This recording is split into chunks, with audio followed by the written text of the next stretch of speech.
Command Away to Free Palestine. Free Palestine. Welcome everyone, and thank you for being here. It's wonderful to see so many people to attend the launch of Haidar Eid's book. I have a very simple task. I'm going to introduce our key speaker, and then we have two discussions.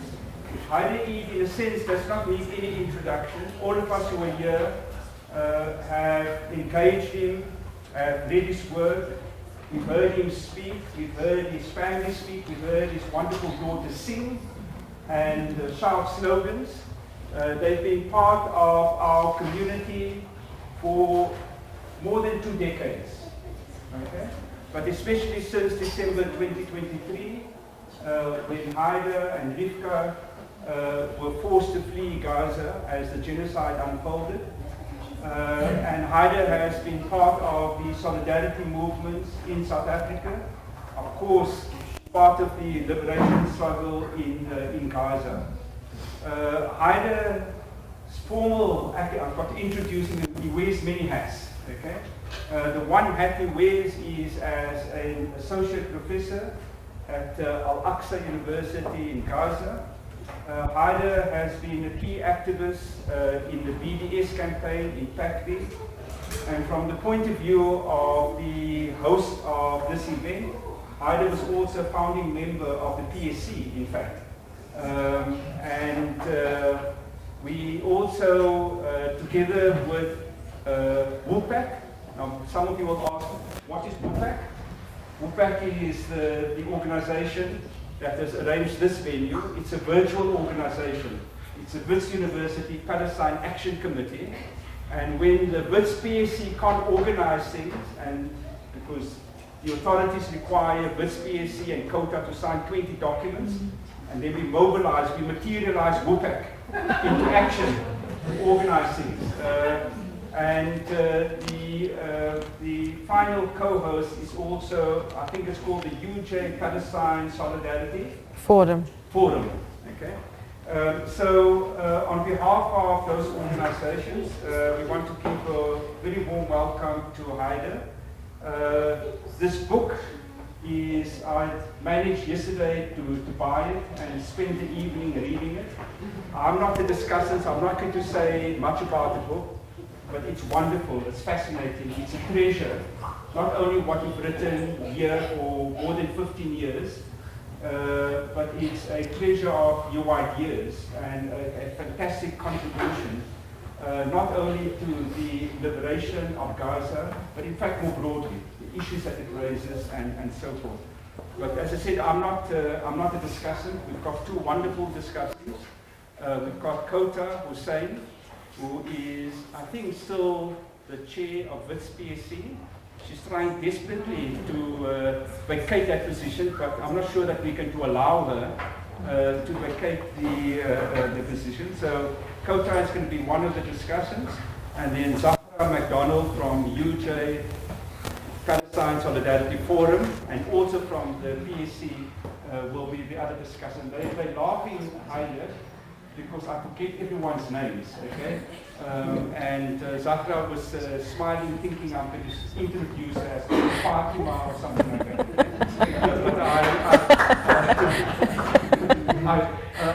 I practiced before the start, and they're sitting in the right order, so I got it completely right. Otherwise it would have been completely chaotic.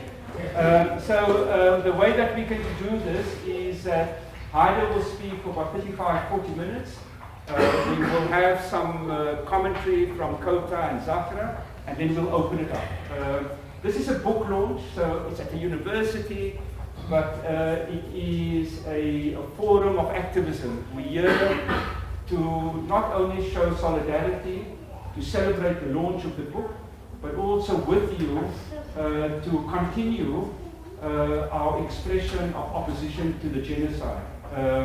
And that's why I'm gathering, both to celebrate the book, your ideas, your activism, but also to stand together in our own activism against the genocide. So, Haidar, if you come to the front.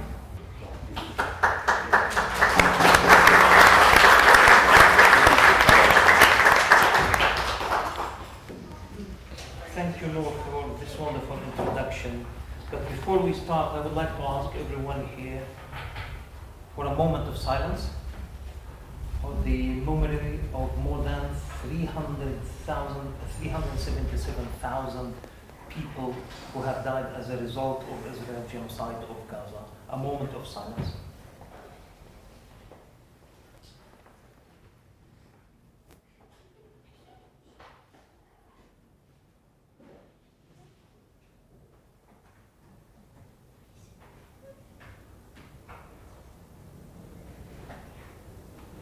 Thank you.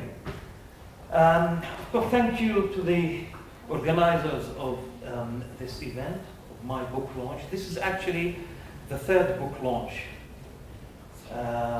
Enjoyed the first book launch. I had one in Victoria, one in Port Elizabeth, and another one in Cape Town. I usually improvise. I don't like to read. But I decided to read this time. And I decided to read because one, I was in the operation theater today in the morning for a gastroscopy, so I can't concentrate. And I'm recovering from a bad attack of flu. But also because I know what I'm going to say is going to be a statement, especially with what has been happening in the last 2 weeks.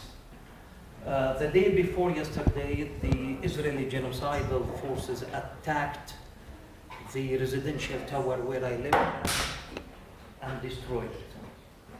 So we are still living that trauma, some trauma after trauma after trauma, and we are conscious of the impact of this ongoing trauma on our lives. But again, before that, I want to pay tribute, as I always do. I want to pay tribute to 40 colleagues of mine who have been killed by apartheid, genocidal Israel, including 2 from my Department of Literature of Al-Aqsa University. And I want also to pay tribute to more than 290 students from my university, Al-Aqsa University. Apartheid Israel, genocidal Israel has destroyed all academic institutions in Gaza. We used to have 11 academic institutions, 8 of which were universities, and all of which have been destroyed. We've lost hundreds and thousands of students and academics and cultural figures and activists. And I know for a fact that I'm supposed to be dead. I know it for a fact. I've lost the closest people to my heart, some of the best activists, BDS activists, one state activists. One of the things that Noor forgot to mention is that I am a one state activist.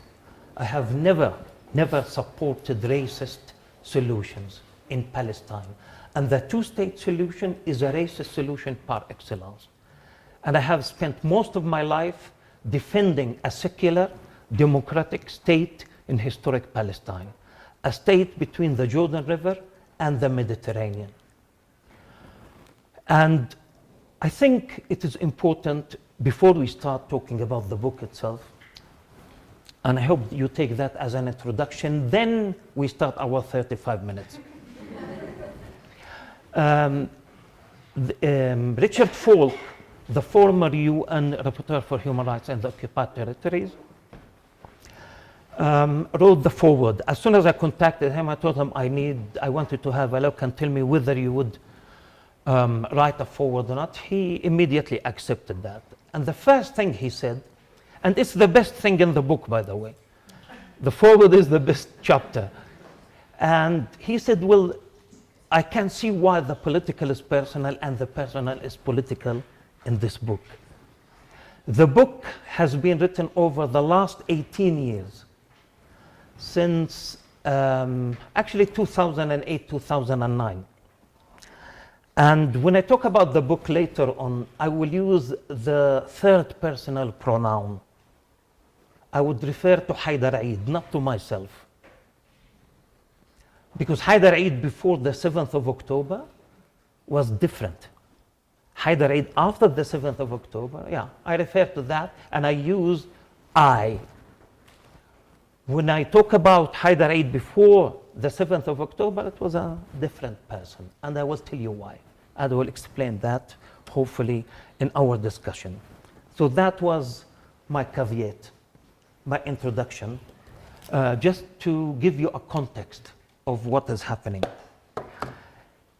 And I don't want to use, I will not use academic language.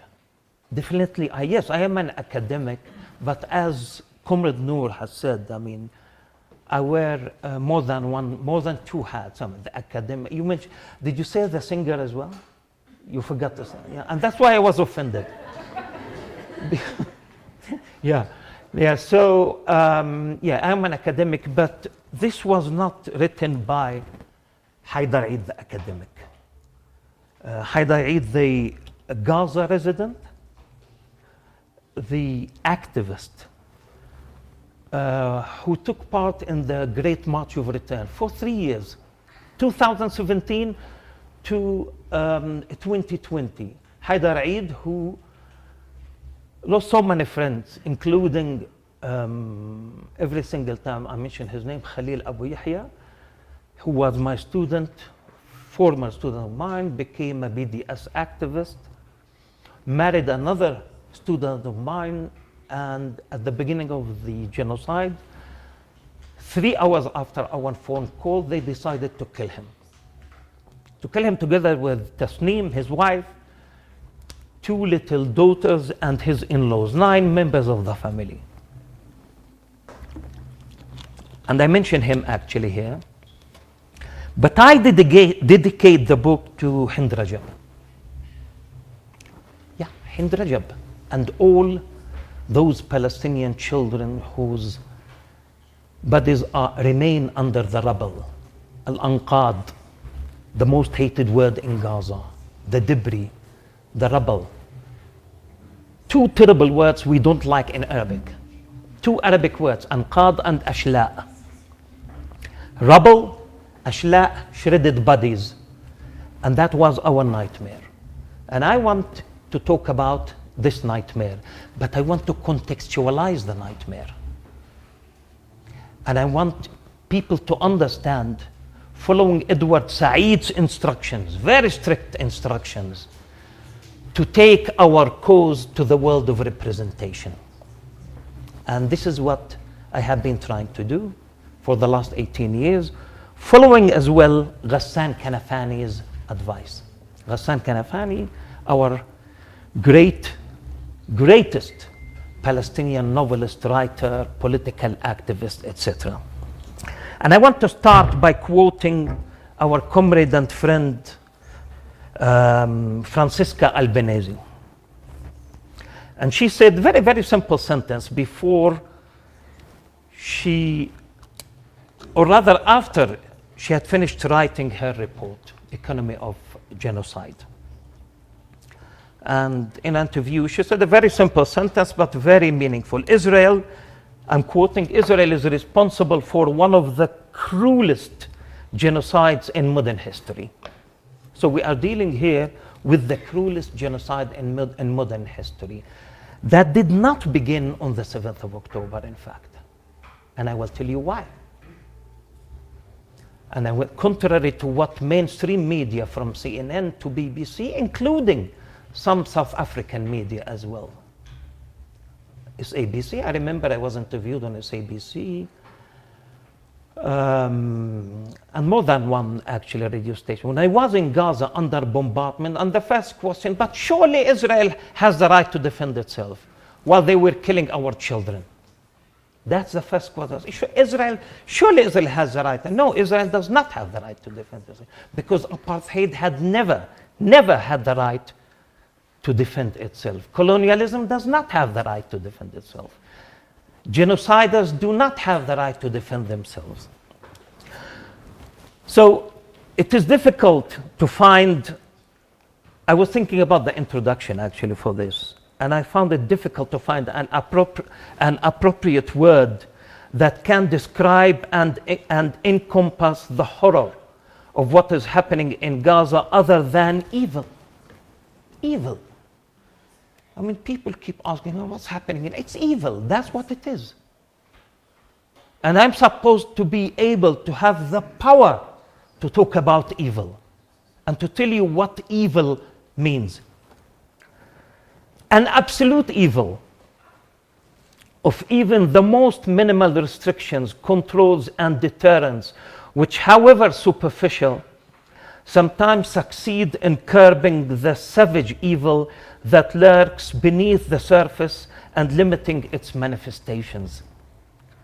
This is an evil devoid of all frameworks and explanations that justify and rationalize its consequences and find excuses for it after the fact.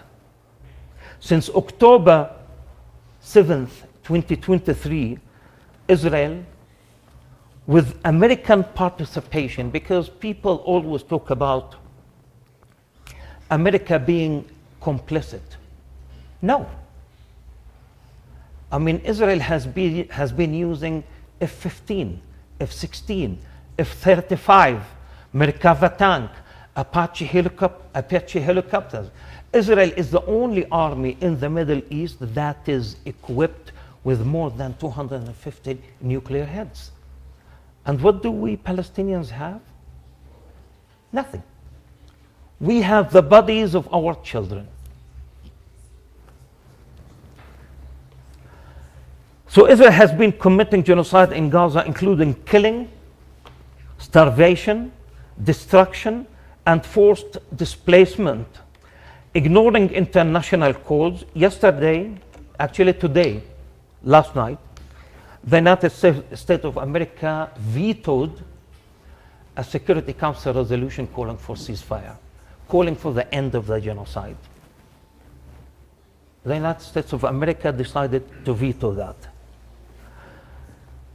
In the last, for example, and when I tell you in the last 24 hours, 48 hours, actually, we don't sleep. I mean, 1 o'clock, 2 o'clock, I check breaking news. 3 o'clock in the morning, I check breaking news. And there's always, you know, a new figure. As much as I don't like to talk about figures and numbers, because, you know, these are human beings who have stories. Stories. They have fathers, wives, children, sons, daughters, but we have to do that. So in the last 24 hours, for example, we have had more than 106 civilians killed, 376 wounded. And this brings the number of those killed since the 7th of October. Now this figure, more than 64,000, 65,000, according to the Palestinian Ministry of Health. And we have a problem with that. And I'll tell you why we have a problem with that. They don't count bodies under the rubble. And when they give you numbers, they give you numbers of those who are killed directly by apartheid Israel. And I will refer to the Harvard figures, to the Lancet figures, to the Haaretz, Israel's mainstream newspaper figures. So according to our Ministry of Health, we have lost 64,000 martyrs and 130,000, sometimes they say 150, but anyway, we'll come back to that. However, according to the Economist and the Lancet, researchers found that the overlap was so small that the true number of deaths was probably between 46 and 107% higher than the official ministry number.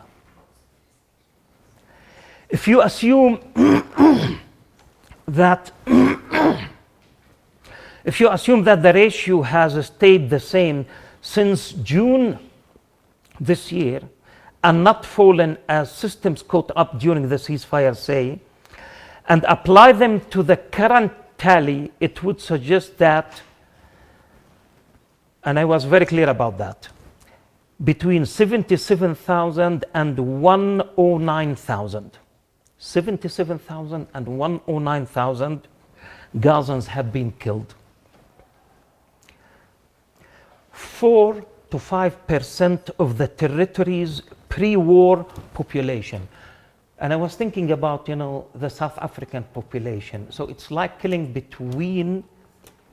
roughly between 6 to 8 million South Africans within 1.5 years. America, about 22 to 24 million within 1.5 years. And the world is okay with that. And America vetoes a Security Council resolution calling for the end of the genocide. So the question is why? Why Palestinians? Why Gazans? And I will try to answer that question. In fact, reports by international research teams, and I want to jump because I really don't feel comfortable, because I was working on a research, that's why I refer to this. But I mentioned the figure according to Harvard, and I had a look at that, 377,000, according to Harvard. According to Haaretz, and I have the references, 100,000. So now we will try to understand, because people keep asking me, sometimes I take Uber, sometimes I meet people, and think, what's wrong? Why Gaza? Why don't Israelis like Gaza? I mean, you are troublemakers in Gaza. Why don't you just accept whatever? Why don't you go back to the negotiating table, like what we did in South Africa? Wow. So obviously the person asking this question has no clue what he's talking about. Has no clue about the Oslo Accords, about Oslo I, Oslo II, Madrid talks, the Wye River, the two-state solution, has no clue what concessions that have been given, offered by the Palestinian leadership. Those concessions were called by some other Palestinians treason. So I was working on trying to understand what is happening, because part of my field is post-colonial studies. And in a way, this is a classical colonial story, the post-colonial condition, but this settler colonialism. And I came across an interview or a report in Middle East Eye. And I'm mentioning it because it was an interview with an Israeli doctor who served in the Israeli occupation forces. Doctor, medical doctor. And I summarize the interview. An Israeli doctor serving as an army reservist has compared killing people in Gaza to, I'm quoting, eliminating cockroaches, unquote. Eliminating cockroaches. He did that in a post on social media. And he wrote on X, Twitter, that he works as a surgeon in Israel's public health care system. He said he had volunteered to take part in, I'm quoting, eliminations after his battalion had killed, quote, dozens of terrorists the previous day.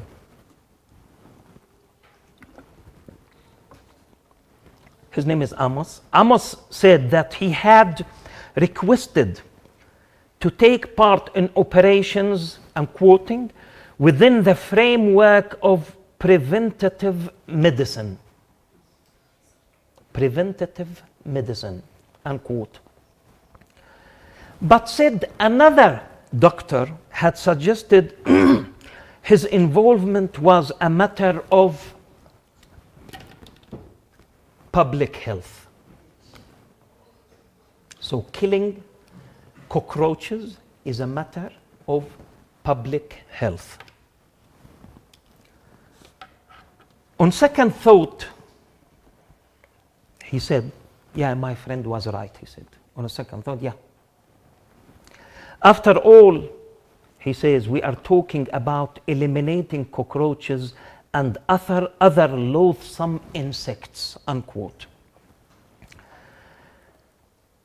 So, Israeli political and military leaders have deliberately unleashed a genocidal war to wreak havoc on Gaza, making it unlivable.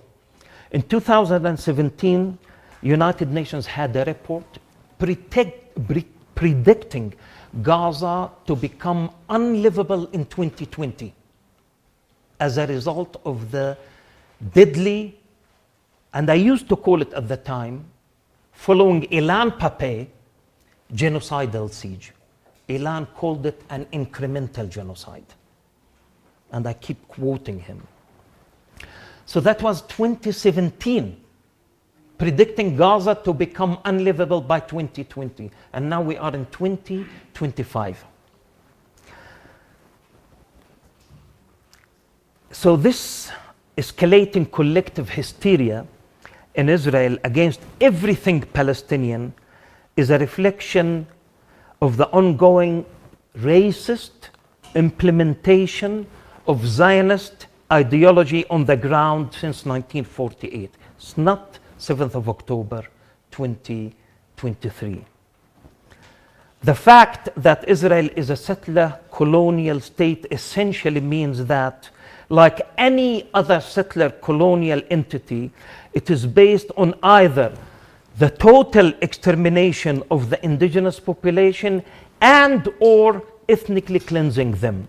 And what is happening in Gaza right now, and this is first-hand experience. It's a combination of genocide and ethnic cleansing.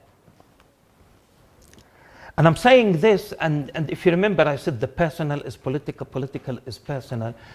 I myself have lost 65 of my relatives, my cousins, 65.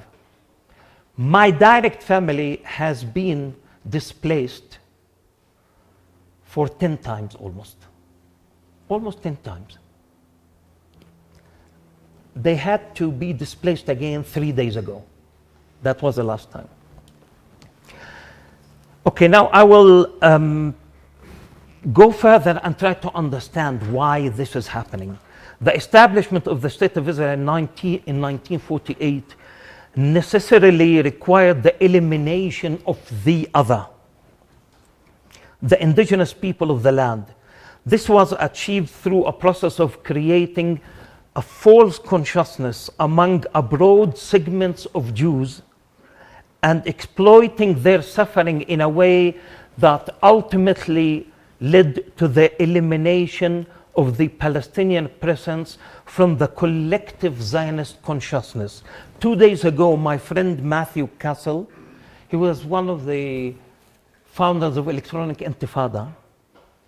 He visited us in Gaza. 2 days ago, he posted, he worked on a documentary for The Guardian in which he interviewed ordinary Israelis living in Tel Aviv, which is about 45-minute drive from Gaza, enjoying themselves. Almost all of them, with one exception, had no clue what is happening in Gaza. They said, there's a genocide taking place. They said, okay, they deserve it. The exception was the spokesperson of B'Tselem, Israel's mainstream human rights organization. You can see that on the Guardian site, by the way. And at the very least, the dehumanization of Palestinians in a way that did not burden the liberal and socialist conscience prevalent among the founding generation of Israel. Due to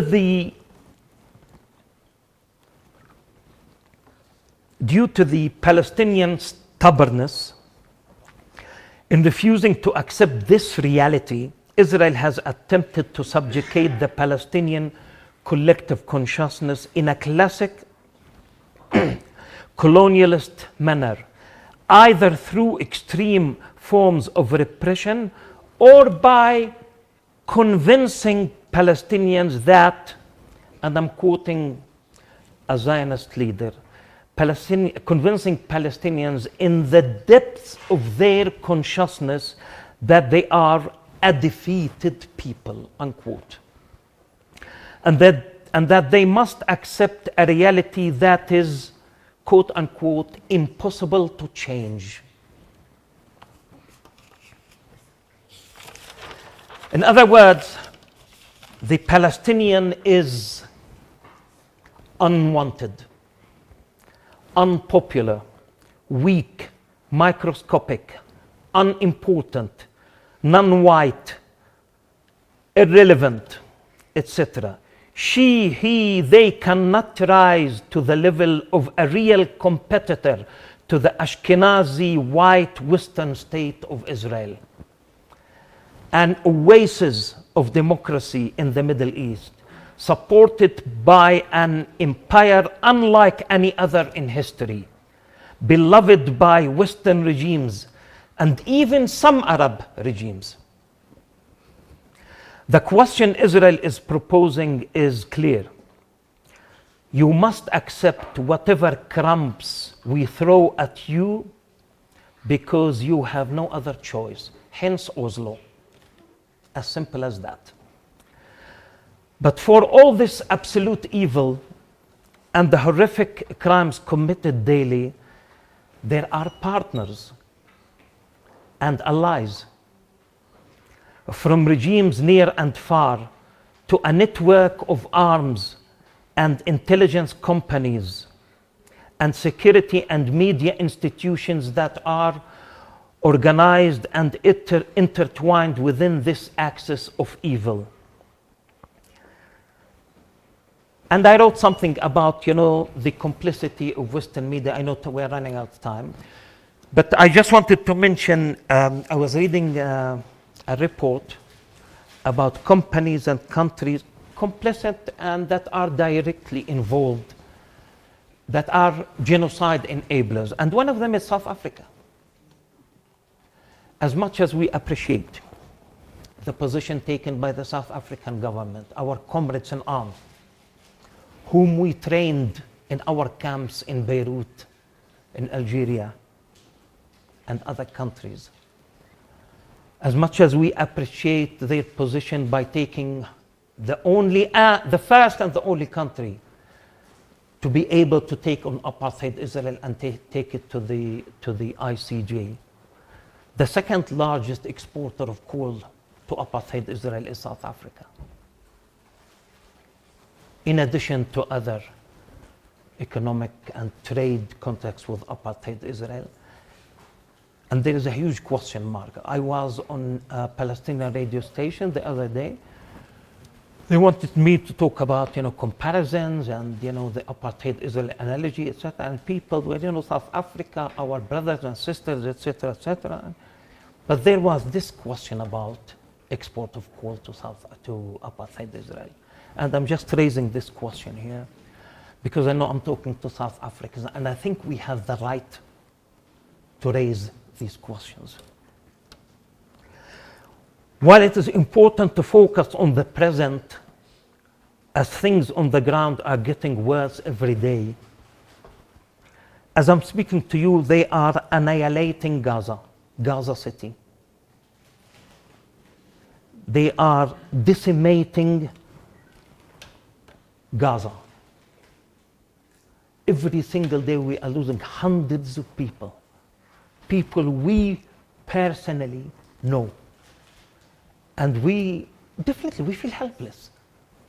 But we need to do something. We need to do something. And I hope that in our discussion we'll be able to come up with something here.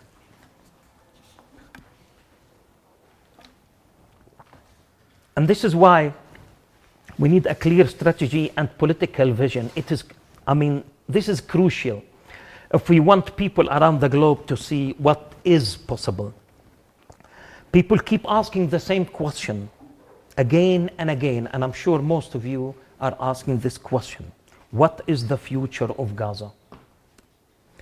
I know the future of Israel, because Israel has no future. I know the answer to that. And this is the beginning of the end of the settler colonial project in Palestine, but at what price? We are paying an extremely heavy price. I mean, it's a genocide that we are talking about. Genocide.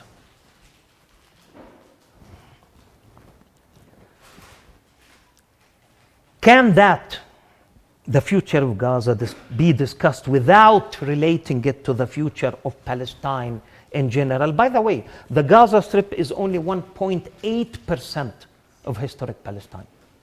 1.8. What kind of Palestine do we want to see in the future? And again, is the two-state solution still possible? By the way, this weekend, Starmer is going to recognize the state of Palestine. Somebody asked me, what does that mean? I said, nada. Nada. Nothing.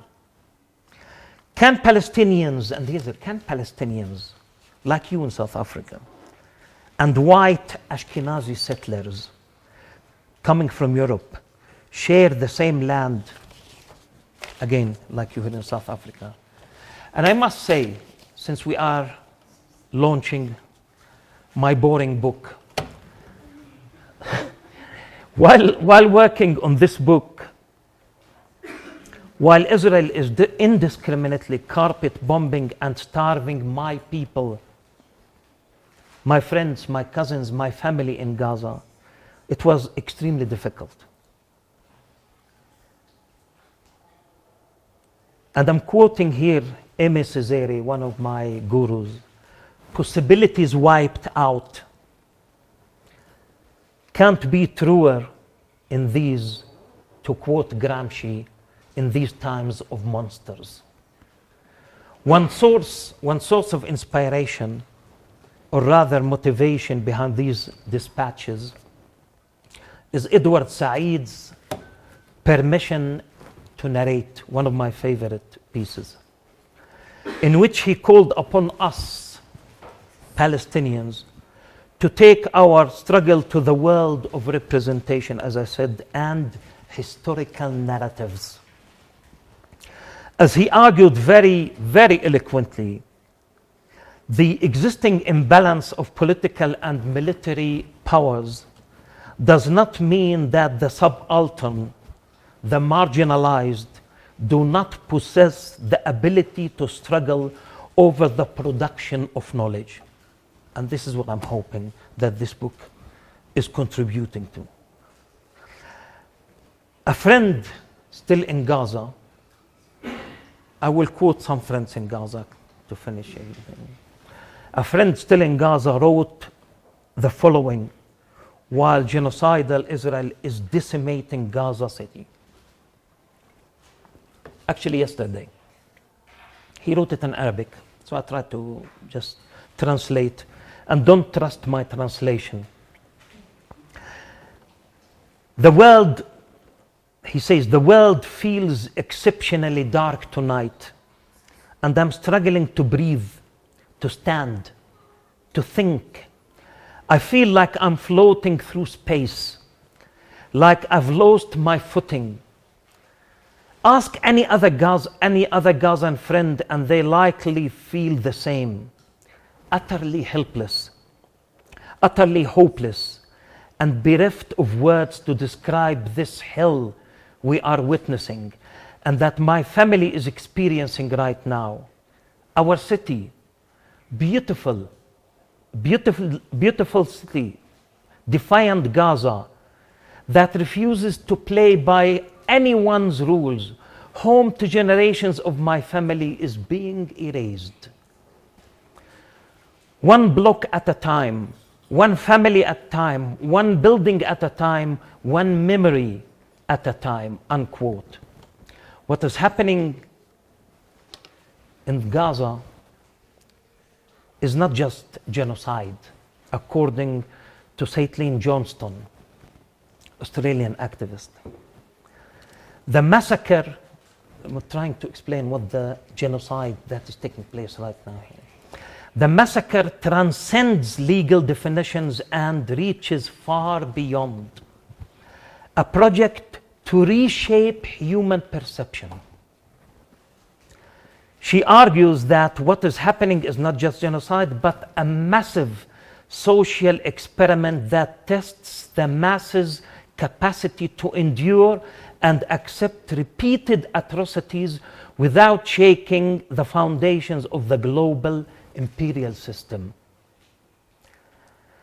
It is a profound psychological process aimed at expanding the boundaries of what is considered normal and acceptable, so that it becomes easier to pass on even more brutal practices in the future without significant resistance. And let me read to you quickly, if you allow me, what my friend Craig Mokheber had to say. Craig Mokheber, by the way, is a former United Nations human rights official and a specialist in international human rights law, policy and methodology. And he wrote on October 28th of 2023, after he stepped down as the director of the New York office of the United Nations Commissioner for Human Rights. He said, and this is of course, and this, I mean, I was in Gaza at the time. And I kept it. He said, and I'm quoting him, "Don't hug your child. Don't give to charity. Don't visit the sick. Don't condemn the murderer. Don't speak of justice. Don't help the homeless. Don't feed the hungry. Don't mourn the dead. Because if you do any of these things and yet remain silent and inactive in the face of the extermination of an entire people by your government, with your tax dollars, and with the direct complicity of some of your neighbors, then you are guilty of the worst kind of hypocrisy." The essence of morality is consistency.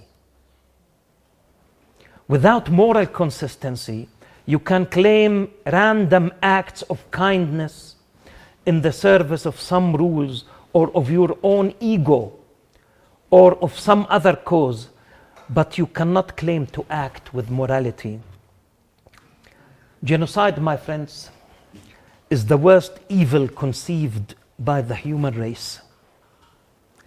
Silence in the face of genocide, therefore, strips you of all moral standing, all ethical authority, of your humanity itself. At this very moment, people are being starved. Children are being shot down for sport. Prisoners are being tortured. Civilians are being massacred. Homes, hospitals, schools, places of worship, and shelters razed to the ground. And let me now finish with one of my last Facebook posts. I said yesterday, or the day before yesterday, I felt very helpless actually after they destroyed our building, and my family was moving from the north to the south, and my friends were sending messages, and I said, "Our Father who art in heaven, do something please." Thank you so much.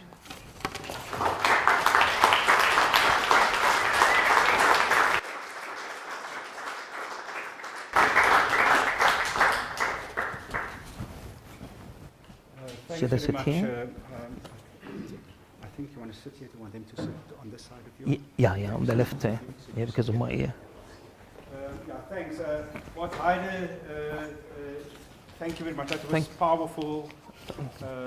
It's exactly what we want to hear over and over again, because we are confronting the evil of a genocide every day.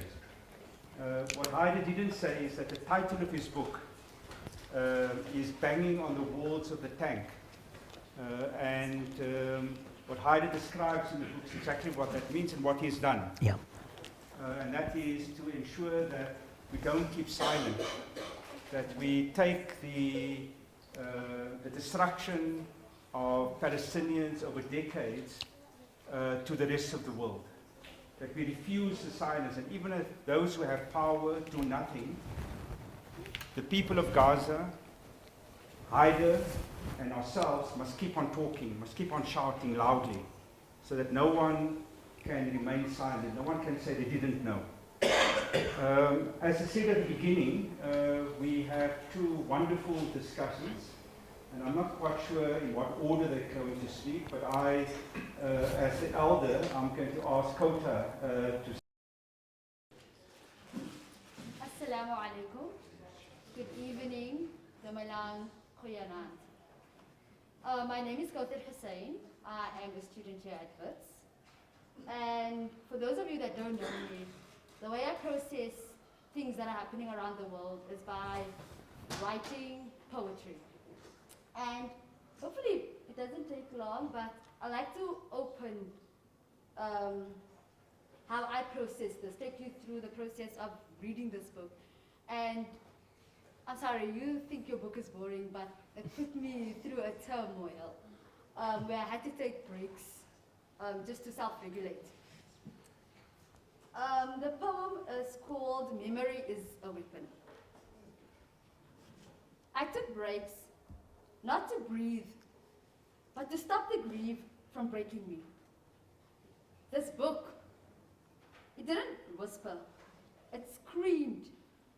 Sharpeville, Gaza, not echoes, continuation. One thread, two wounds. Same silence, same blood. But listen, blood remembered is blood that fights back. Forget, and the system writes its own ending. Fear became policy. Paranoia wore a uniform. They called it security. We saw the strategy.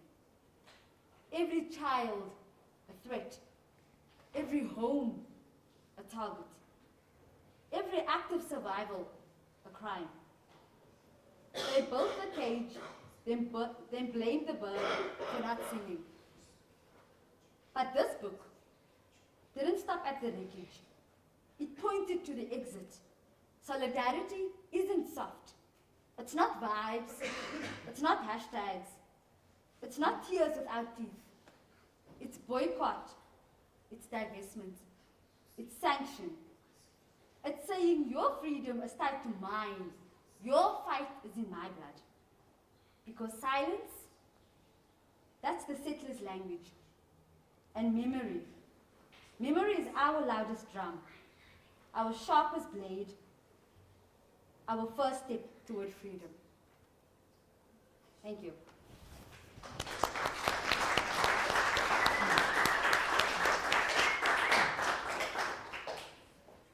Coming back to why I needed to take several breaks reading this book.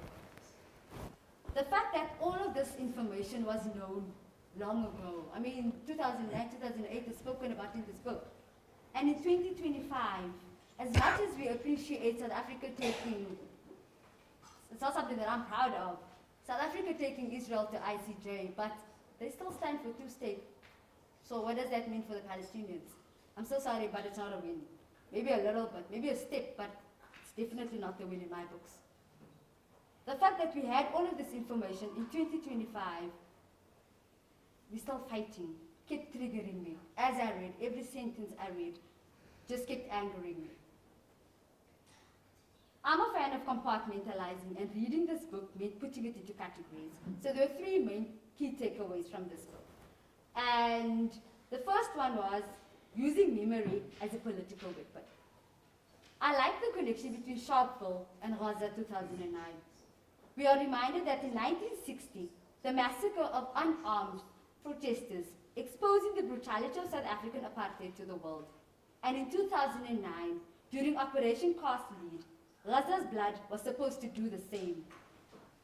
But the reality of what happened was far more heart-wrenching than anything else. The world watched, condemned, but the siege tightened. The difference lies in solidarity. Sharpeville did not end apartheid, but it categorized global BDS movements, campaigns that gave South Africans the leverage to resist. This book perfectly layered for me memory with politics. It insists that remembering massacres is not a passive act of grief. It is an active act of resistance. Edward Said said something similar. Memory is a battlefield, and the right to narrate history is the right to resist erasure. This was also emphasized by Mahmoud Darwish, by his poetry, calling exile a land without memory. But Palestinians have always refused exile of memory. They inscribe it on keys, on walls, on songs. South African thinkers also showed us the same. Steve Biko wrote, "The oppressor's greatest weapon is the mind of the oppressed." Memory is what breaks that weapon. Ruth Firth's own imprisonment and her writings on apartheid insist that we do not forget Sharpeville. If we do, would it have been to allow the system to narrate itself as normal? Angela Davis, in her reflections on prisons, reminds us that collective memory of oppression is what keeps abolitionists' politics alive.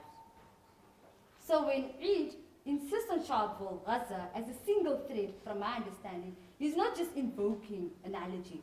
He is demanding that memory be used as a political tool to prevent normalization, to insist that every massacre is part of a system.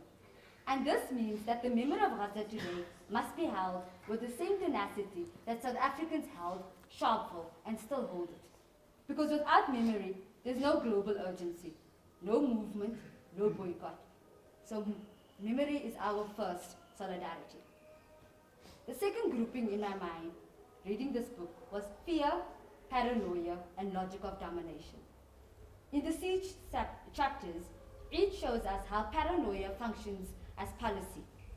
Israel claims existential fear that every Palestinian is a potential terrorist, every tunnel a threat, every child a demographic bomb.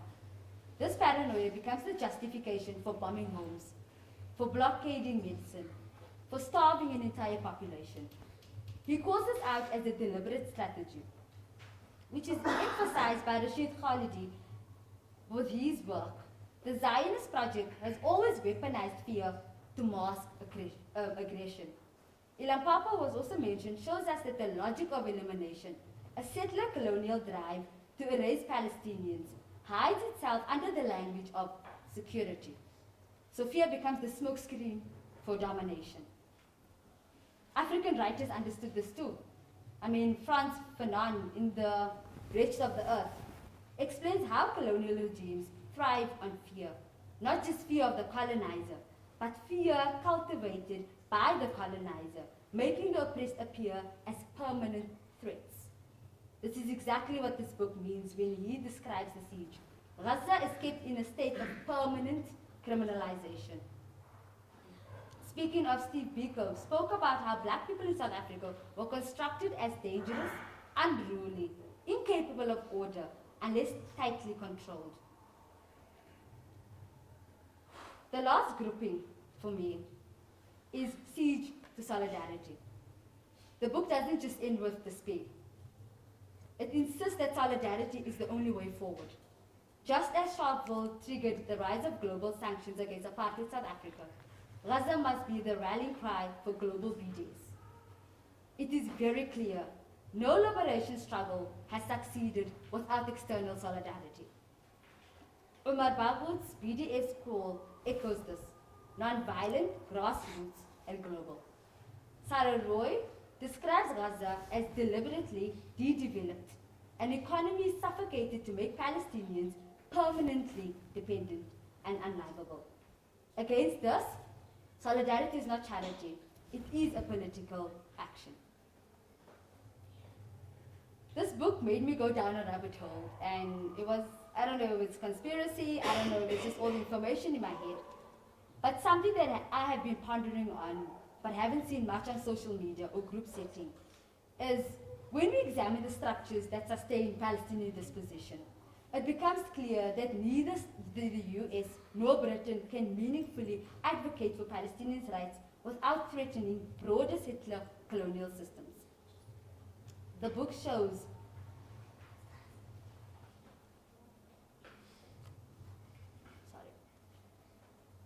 the US cannot endorse Palestinian return, for example, because doing so would create a precedent that challenges its own settler colonial legitimacy. Native Americans' notions, still fighting for land and sovereignty, would have a powerful legal and moral argument. If Palestinians can claim the right to return, why not indigenous populations in the US, Canada, or Australia? The recognition of such a right would destabilize settler states globally. The British role is equally foundational, though more complex. During World War I, they made overlapping promises to both the Arabs and Zionists, each for distinct strategic purposes. In the McDonald-Hussain correspondence, Britain promised Arab independence over large parts of the Middle East, including Palestine, to secure an Arab revolt against the Ottomans. In the Balfour Declaration, Britain promised the Zionist movement a national home in Palestine, partly to secure international support, partly to establish a settler population loyal to imperial interests. Both promises were deliberately ambiguous and inherently incompatible. Britain never intended to fully satisfy either, leaving Palestinians dispossessed and Arabs politically betrayed. Eid's work shows us that this imperial duality set the stage for the structural violence that continues today. American and British silence is therefore not moral failure alone. It is a structural necessity. To challenge Palestinian disposition would be to confront settler colonial logic itself, which is deeply embedded in global power systems. Rashid Khalidi notes that US policy consistently frames Israel as a democracy under existential threat, while Lampape reveals that Israel's settler colonial project was meticulously planned to maximize dispossession. Eid's book, however, demonstrates the human cost of these policies. Everyday life under siege is as violent as bombs themselves. African and Pan-African thinkers help us understand the global logic here. Steve Biko show how constructing oppressed people as dangerous or inferior justifies domination, a logic mirrored in Gaza today. Franz Fanon explained how colonial power cultivates fear and internalized insecurity to maintain control. Angela Davis reminds us that struggles against oppression are inseparable. Prisons, blockades, and apartheid are linked across continents. Just as Sharpeville became a global moral touchstone, Gaza can become a rallying point, but only we recognize the structural complicity of the US and Britain and the settler colonial imperatives that constrain their action. So the book, to me, the argument that Eid's making is very clear. Israeli violence is not accidental. It's systematic, sustained by global powers whose silence is dictated by political necessity. Recognizing Palestinian rights, including the right of return, threatens that system. This is why solidarity matters. Memory, collective action, and international pressures are not just moral tools. They are the mechanisms through which structural injustice can be challenged. As with all the writers that I've mentioned before, liberation is always interconnected. Gaza is not isolated. It is a struggle, part of a global fight against racialized dispossession, colonialism, structural violence, and only through organized principled solidarity can it be confronted. Thank you.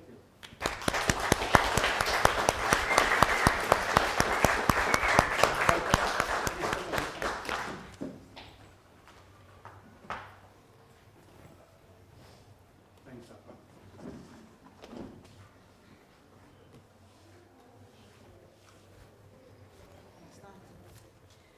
Okay, good evening, everybody. Haidar, thanks for this. Thanks for continuing to bang on the wall of the tank.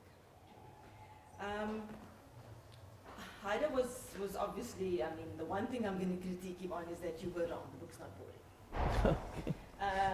There's nothing else that I can critique. So I'm going to use the words of the book quite a bit. And although Richard Falk is good, it's not the best chapter. That's perhaps also a critique.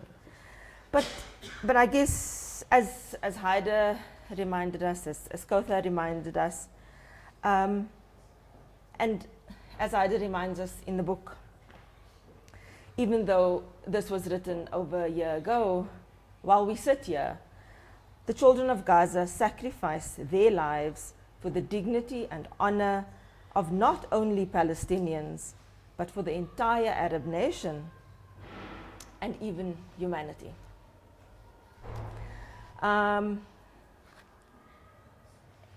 Ilan Papa had the privilege of reading this book before us, and he said the book offers an authentic and powerful Palestinian perspective on the killing fields of Gaza through an impressive fusion of the historical analysis intertwined with moving personal anecdotes. So the political and the personal. And I think most of us know that those two are not separated. They are together. As Kouthar explained, and Noor also said, the book is a series of dispatches from Gaza from 2009 to 2023, I think, or the last written in South Africa. Yeah, correct. And so it provides, as Ilan Papa says, this historical analysis and an impression fusion of it, of the political and the personal. And I'm hoping that I go through my numbers correctly.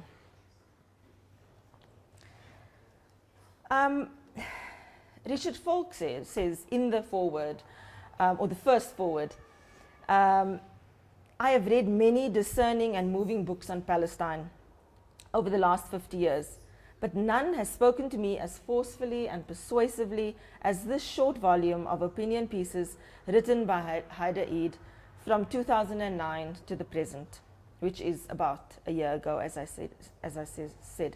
The prophetic insight of the dispatches and the cumulative impact over offer readers a vivid Palestinian narrative of tragic suffering and the heroic resistance of the Gazan population to Israel's occupation, settler colonialism, apartheid, and genocide, as well as a pervasive Israeli reliance on collective punishment of Palestinians.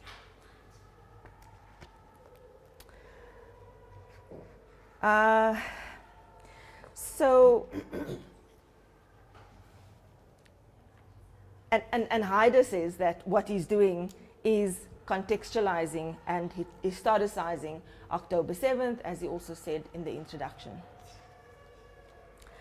I mean, I think for me, I want to perhaps discuss more what Richard Falk says about how you are arguing South Africa is an example or not. And to some extent I agree with him, to some extent I don't. So he says that in addressing this tension, from my outlook, my rational self is less self-confident than Eid about the sufficiency of the South African model of liberation. I believe that Palestinian liberation will remain impossible unless it overcomes the primacy of adverse geopolitics, shaped by strategic interests rather than by the willingness to respect the rule of law and universally affirmed moral norms. I wrote to a friend a couple of days ago and said, the might of empire has never felt so mighty. And I mean, you also mentioned feeling helpless. I don't know how anybody that doesn't agree with the Zionists can't feel helpless. Mm-hmm. But I think it's important that we remember that we do have the moral high ground, irrespective of whether we feel powerless. Perhaps it's in feeling powerless that we know we have the moral high ground, that we're not agreeing with the Zionists. So, I mean, and I think that's where the words of banging on the walls of the tank come from. So, those two in Kafani's novel, they died. The driver says, why didn't they bang on the wall of the tank? Because they were in the tank, as I understand it, because I didn't read the novel, to migrate or to escape or to go into exile. Yeah. And the driver wasn't able to let them out. And when he eventually opens up, he sees that they have passed on. And he asks himself, why did they not bang on the wall of the tank? I mean, and I think that's powerful. It's a powerful image. I think that at the very least, we can say that we are banging on the wall of the tank. We're not with a driver, though, that wants to listen. We're not with a driver that wants to let us out. Because certainly no one has banged louder than the Gazans. And so in this instance, it's not enough, but we have to do it.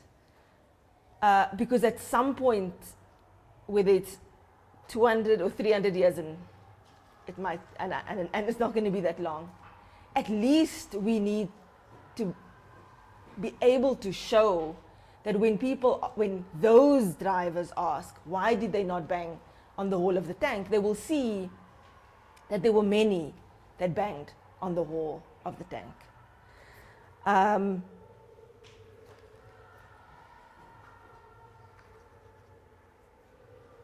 So, banging on the wall of the tank has become one of the most loved metaphors in Palestinian discourse of resistance. It is a reference to making noise in order to be heard, to draw the attention of the world to one's suffering caused by imperial powers in general and Israeli colonization of Palestine in particular. When I saw the words, it reminded me of a time, I must have been about 9 or 10. I grew up in Paarl, which is, I think, the Drakensberg prison, which has now changed its name, where Mandela was held in a house alone. Is sort of part of the Paarl municipality, but about 10 or 15 minutes drive from, I guess, where the colored townships were at the time. And Winnie Mandela had come and, addressed some people, and we went in buses towards the prison. We were stopped probably about a kilometer from the bus, from the prison. And I remember getting out of the bus as a 9 or 10-year-old, and there was these police, and there were tanks, and they were in sort of, riot gear. And I had nothing, of course. I mean, we hadn't come with weapons. And I remember thinking to myself, why would you be so scared of me? And for me, that remains true. While we might feel powerless, the F-17s are bombing the Gazans. They have nothing, or they seem to have nothing.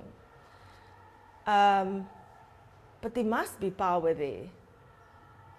There has to be. If you are going and going and going. And this is part of it. This is a genocide survivor. So they're going to come. They're going to not stop bombing unless we continue to bang. on the walls of the tank. And Noor neglected to mention that you are a singer. If you ever stop writing, sing. Because it might just be the art that gets to those, that bangs on the walls of those, that where it needs to bang. So thanks very much. Thank you. Thank you.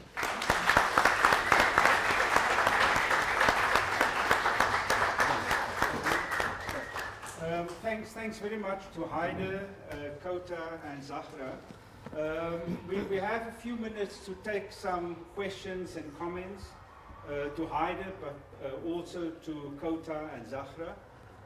I'm only going to make one appeal because I see many people who I've known for a long time, and I'm not going to look at anyone in particular, but you have a capacity to speak for long. So I'm going to make a very strong appeal that you limit your comments and your questions to just a couple of minutes so we can get as many people as possible to speak. And I will One move. point before we take it. Yeah. I don't take questions from Israelis, pro-Israel, Zionists, and from dinosaurs. So I think that excludes a few people, especially the done. So can I get an indication of hands, and I'll give you a number, and then I will come with the microphone. So one. 1, 2, 3. Okay. 4. Okay. So can you just pass it around? So 1. Please hold this so we can. Yeah. You will have to help me, right? Yeah, you will help. I think everybody knows what's going on in Gaza here at present, and I think the whole world knows it if they want to listen. But for what reason do the rest of the world not intervene? That's the only question. Why is the rest of the world not intervene? Okay, thank you. Laura? Okay. No, but it's for the recording. Yeah. This is more of a comment.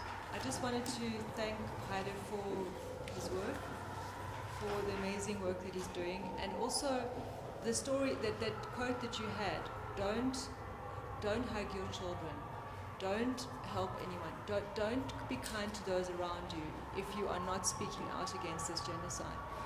And I thought that was really profound, and it was really moving to me. I recently on social media, you also mentioned Facebook, that somebody was posting about how, everything in the world is just so off, like, there's so much dividedness and what. So I'm just going to focus on those nearest to me.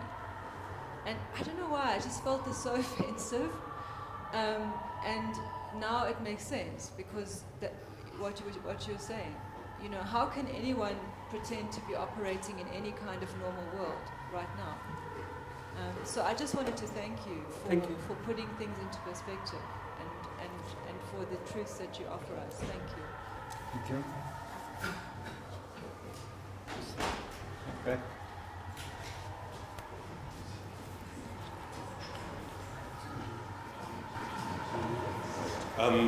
Thank you very much to organizers, but also That's a loud voice now. to Comrade Haidar. That's why I'm back here. Firstly, I think not just for the talk, but I think this book is really, it cuts through a lot of the confusion. And I think this is not just the confusion that exists among the enemy who don't want to be persuaded. But I think even people who can be persuaded are going to get a lot from this book. So thank you to Haidar and for everyone who's been involved. It's not just that it's prophetic and it's a kind of correct analysis for a long time, but really it helps us navigate where we need to go. Throughout I have 2 points that I want to lift from the book and then a question. Because the point I want to make is that throughout the book, you don't have much confidence that this will just resolve itself. You don't have confidence in governments that are going to just, they might do symbolic things ranging from recognizing Palestine to going to the ICJ. But ultimately, your confidence is in people and the organizations that they are going to build and the struggles that they're going to lead in order to shift the needle. And this is an important point because we are in a moment now, and you've been saying this for years, that we are in the South Africa moment. In other words, we are at the moment where it's make or break. But really, I think this time around, if this is not the South Africa moment, there might not be another opportunity. There's an urgency that we have now to really intensify the struggle, a struggle to win, a struggle that relies on the people to win. And this is not something that's going to happen because of legislation or people that are sitting in government, but it's going to happen because we successfully are able to intensify the efforts that are already represented in this room. But my question is, it seems as though we are stuck. We are not yet able to convert the banging, which must continue, into the power of the people. We are talking about the coal problem in South Africa. We are talking about the kind of reality that throughout history, throughout the world, if we really wanted to affect change, and this is the part about the South Africa moment that is most important, it's not going to be done in boardrooms, and it's not going to be done because those who are benefiting from Zionism and genocide are going to relinquish power. It will happen because they're forced to. And our ability to force them has to now, more than ever, be intensified. So what are your thoughts? I mean, of course, BDS is important. Of course, the solidarity movements are important. But what are your thoughts and your ideas about how we can do more to root ourselves where the people are and to kind of intensify this work, starting by getting the correct analysis, but also then shifting towards saying that we want to go from banging on the tank to getting rid of the tank. And how do we do that? Thank you. So we'll just move the mic down, but hold that, Salim, and then we'll move down. Any sort of special thing? I'm a dinosaur and all of the above, so I don't want to confirm that long comment, but a question, and it's related to Jonas.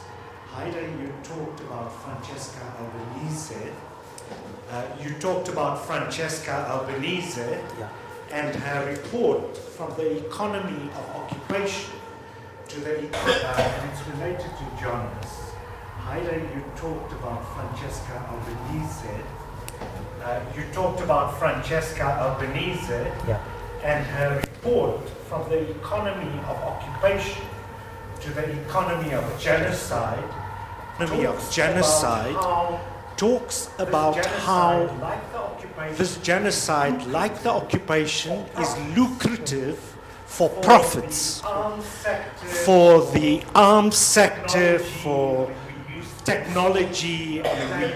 We saw Planeteer, AI, etc., construction companies, and she identified those companies that are profiting from this violence. People like you and other people like you who have tried to go beyond, the surface, and you have talked about, racial capitalism on the violence, which is on the violence, settler colonialism, and I think a huge impression on people that analysis. Finally as well, a word or two about the danger of the two-state solution and your advice for our government and others. Thanks. Thanks, Salim. Looking on this side, The first question was about what about the world? It's a very direct question. We believe that there are two worlds. I am a member of the BD. Okay, I think that Haidar, if you want to respond to those, and Kouthar and Zahraa, if you want to come in as well. Very short and brief answers. Can I say something? which was formed in 2000. The first question was about what about the world? The first BDS call came out It was a very direct 2005. question. We believe that there are two By worlds. the overwhelming majority. I am a member of the Palestinian BDS civil movement. society sectors. And the first thing when we were discussing about the Palestinian was to distinguish between two worlds: official world, governments, right.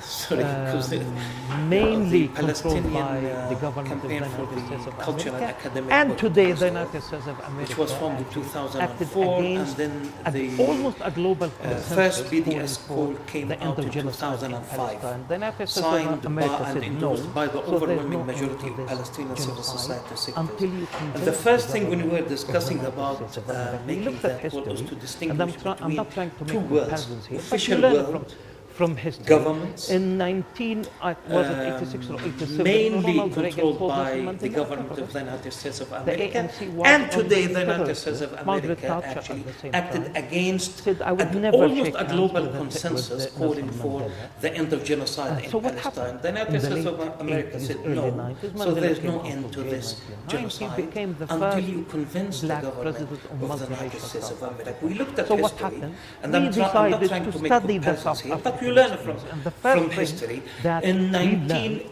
was it after the 86 or first call 87, by Ronald Reagan called Nelson a Mandela handful a of terrorist. South African activists The in ANC London was on in the the late terrorist 60s, list. Margaret is that they Thatcher at the addressed same time civil society. said, I would never shake hands No, with there is this Nelson world Mandela. headed by government. We are not calling on that world. We are calling on civil society organizations, clubs, sports, singers, cultural figures, cultural institutions, etc., to boycott the apartheid system until it complies with international law. And this is what we have been doing since 2005, with the first call made by the overwhelming majority of Palestinian civil society. Now things are tough, I agree. How can we convince the world to boycott genocidal Israel? And I think the world is hearing the banging on the walls. I mean, which leads me to the second point, which I forgot to mention. Why banging on the walls? Yes, this is taken from Ghassan Kanafani's first novella, Men in the Sun. And it's about these three Palestinians who want to be smuggled from Iraq, from Jordan to Iraq to Kuwait. No, well, you call them in South Africa illegal aliens. They had no proper papers, so a Palestinian driver convinced them of hiding in a tank while his tank while he's driving between Iraq and Kuwait, while he's stamping the official papers. Then they suffocate. And then when he looks at their bodies, and then, well, why didn't you bang on the wall of the tanks? Of course, at the time, it was a call for revolution. It was a call for revolution. Bang on the wall of the tanks. Don't be quiet. Yeah. But looking at it from another perspective, one of them, he died while opening his mouth, which means he was shouting. They were banging on the walls of the tank, but the world was deaf. Now Gaza has been banging on the walls of the tank, and the world is deaf. The world is deaf. So the answer is there. And your partner, I forgot her name, sorry. Yeah, Susie, thank you so much. And I must say, the question of violence. Most of the novels that I teach in comparative literature, post-colonial literature, etc., have that theme of violence. Ghassan Kanafani's novel, All That Is Left to You, Ma Tabaqa Lakum, extremely violent. Novels from Somalia, from Senegal, from South Africa. But my direct answer very quickly is that violence, or rather armed struggle, let me say directly, is one of the pillars of struggle you had here in South Africa. And the same thing in Palestine. Armed struggle started in Palestine, actually in the mid-30s. We had the first 1936 revolution. But the contemporary Palestinian revolution emerged on the 1st of January 1965. 1965, and we are in 2025. And this is why we've decided to look at other pillars of struggle. Political underground, we had political underground. Mass mobilization. I took part in every single march of return. I lost friends there, standing next to me. And they were only calling for the implementation of United Nations Resolution 194, right of return and compensation. And there were 270 people, youngsters, were killed. And Solidarity and BDS. So violence, well, you know, the essence of settler colonialism is based on violence, unavoidable. Yeah. Eunice, thank you for everything you've said. Our South African moment yesterday, for the first time, there was a long report on BBC. Is it Israel's South African moment? That's the title. Based on all the achievements and successes that the global BDS campaign has achieved. In 2012, Benjamin Netanyahu, when he was asked about academic boycott, what did he say? He said it is an existential threat. Chaim Herzog, Israel's war criminal president, what did he call BDS? He said, well, that's a strategic threat to the state of Israel. BBC agrees that it is our South African moment. Ehud Olmert, former Israel Prime Minister, Ehud Barak believed that it is our South African moment. You had only one question, right? Yeah. Are we stuck? Again, the question of helplessness. If you ask the people of Gaza, and I want to be very honest, with very few exceptions. Exceptions do not break rules, I'm sure. Marxists know that. Almost every single Gazan I speak to, starting from my brother to my nieces, to my in-laws, to my friends, colleagues, etc. You feel helplessness in their voice. It's a genocide. People are dying. I don't know what else. Honestly, what else can I say? I mean, okay, you must be hopeful, but I'm going to kill you now. You must be hopeful. In 2006, they said to us, you go and vote for your representative. We went, you go now or I shoot you. We voted, but we voted against the two-state solution. We voted against the Oslo Accords. We voted against corruption. I didn't vote because I don't believe I can vote freely under the barrel of the gun of the occupier. I have a principled position about this. But people voted. And because they voted against the will of the United States of America and Israel and reactionary Arab regimes, they decided to impose a genocidal siege on Gaza, leading to what we have right now. Yeah, so the question of hope, who called it radical hope? One of our, I think it's Gramsci. I'm not sure. Either Gramsci or Cabral. Hey? Raymond Williams, yeah, talked about radical hope, exactly. So I think, it's, when you talk, and I have never talked to a fighter on the ground, because we never saw fighters on the ground in Gaza when they tell you Hamas, the way they say it.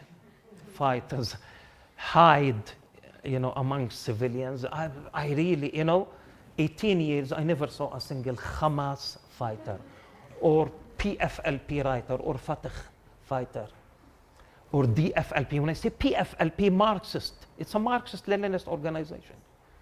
They have fighters fighting together hand in hand with Izzuddin al-Qassam fighters. Hand in hand with DFLP, Democratic Front for the Liberation, a Maoist organization. Yeah, and they get killed fighting for the liberation of Palestine. But people only have one question because they only listen to mainstream media, which has decided to endorse Israel's narrative. It's not Israel versus Hamas. It's Israel versus the Palestinian people, including all their 14 political organizations, most of which are represented in the political bureau of the PLO, the Palestine Liberation Organization. These are facts. These are facts that people need to remember. After Yunus, Salim. Yeah, you know, this is what we have been working on. And I want to send greetings to our comrade Enver, who's in a coma right now, because I had a long discussion with him. 2 weeks ago, I launched the book in Port Elizabeth, and I spent a whole day with comrade Enver Mutalla, who our prayers go to him, and hopefully we hear from him soon. Yeah, and we are discussing that, what we learned from South Africa. One lesson, one important lesson, is that apartheid did not die. Apartheid did not die in South Africa in 1994. When people went to the polling stations and voted. You can see apartheid wherever you go in South Africa, especially if you go to Cape Town. I was there also last week. Little Israel, somebody told me. Yeah, and how do I understand? I want to understand. And the only way to understand, this is why we worked on that research with Andy, comrade Andy, that comparison, how to use theories of racial capitalism to understand what is happening in Palestine as well.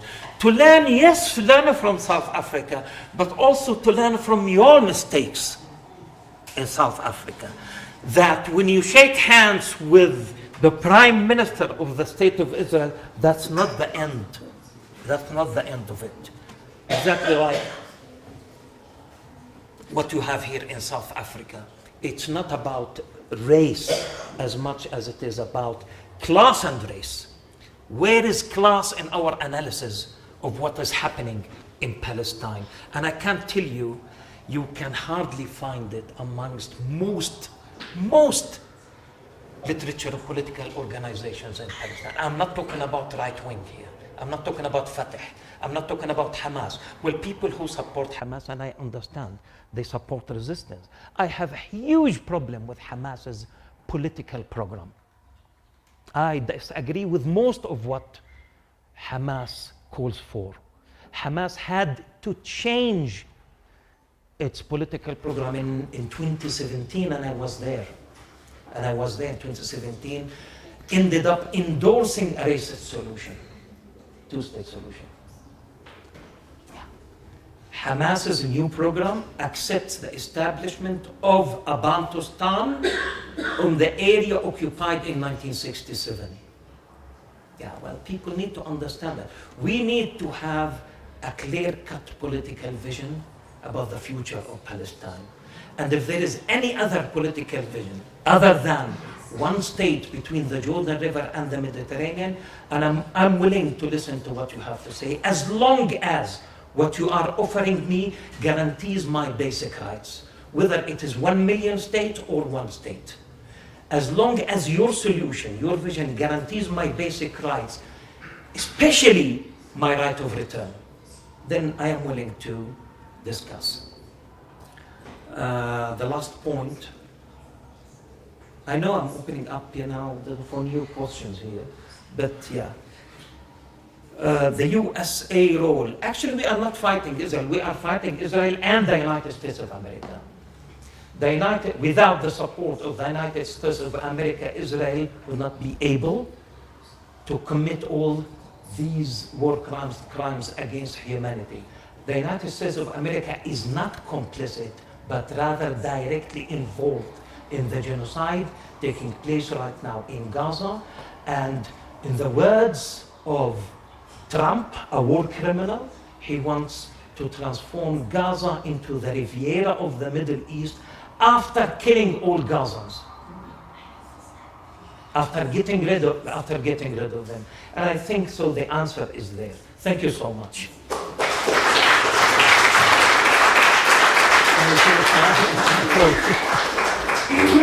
we've kind of reached the official end time, but I want to just check whether there's anyone who has an urgent question or comment before we conclude.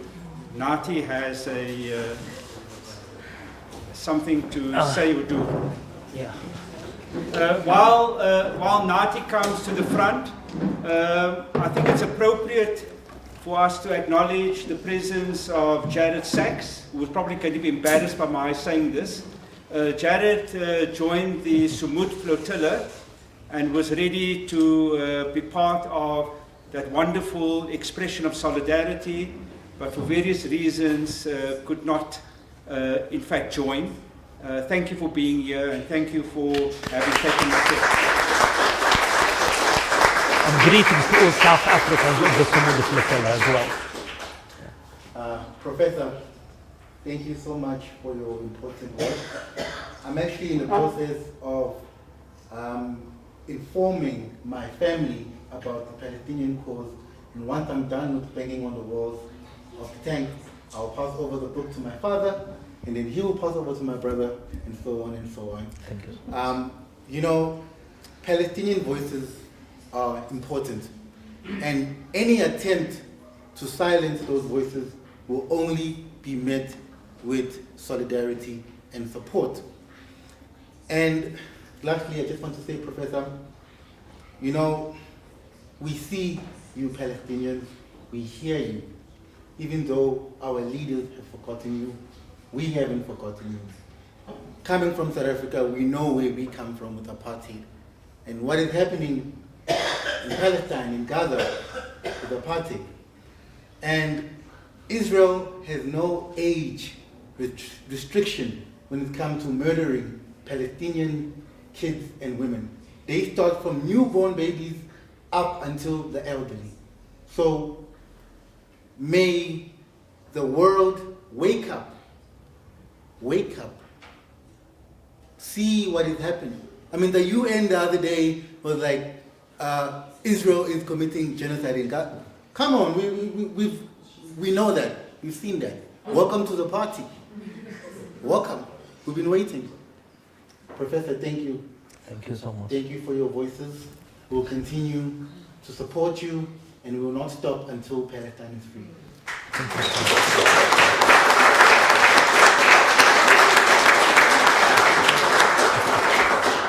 And for those of you who don't know, Nati's wonderful work from the river to the sea, and more recently Malcolm X in Gaza, is a fantastic contribution to the solidarity, to banging against the walls of the tanks.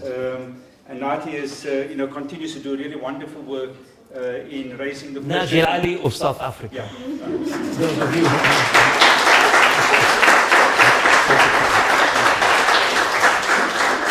So I think, thank you very much, everyone. We've had a wonderful discussion. Thank you, Kouthar and Zahraa. Thank you so much. And thank you, Haidar, for the gift of the book. Thank you. For your ideas, your inspiration. As we heard your analysis, the clarity with which you analyze the occupation, the incremental genocide. And as you say in the book, October the 7th was not new, it was a continuation, an escalation of the genocide. The genocide has been going on for many, many years. And your call tonight and in the book and in the work that you've done is that we can't keep quiet. We may despair, but we have absolutely no right to keep quiet. And we must continue fighting, I think, especially as we speak to the converted here, but we really, really, as we, we are weeks away from the 2nd anniversary of October, and we can't stop, right? We must continue fighting, continue standing in solidarity. Thank you very much. This is a book launch, so I have to do the embarrassing thing. It is a book launch, okay? And a book launch means that you have to go outside, you've got to buy the book, okay? Thank you very much, everyone. Thank you, brother.